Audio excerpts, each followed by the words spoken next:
My encouragement comes from the book of Daniel, specifically chapter 1.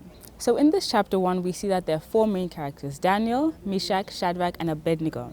These four boys have been taken captives from their homeland Judah to the land of Babylon, where King Nebuchadnezzar rules. Now in those days, the Babylonians were idol worshippers. They did not worship the God we served. Instead, they worshipped false gods, man-made gods, through preparations and rituals.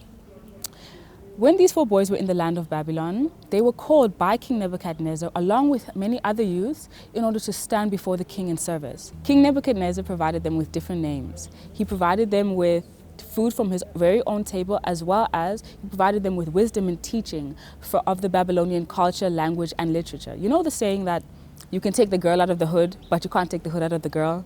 I mean, if we look at it, isn't that what Satan tries to do to us as well? He tries to make us forget the names and identity that God has given us, but instead make us believe the names and the labels that the world puts on us.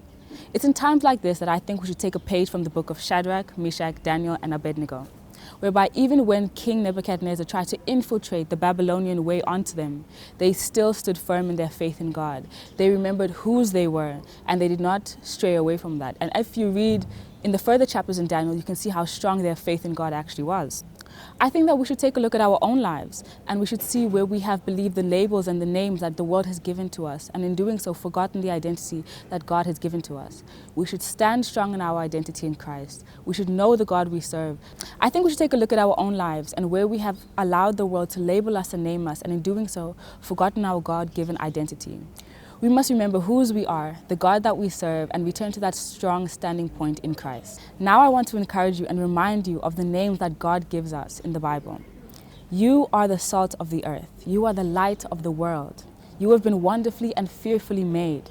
You have been redeemed in Christ. You are loved, you are chosen, and you are God's beloved children. God bless you.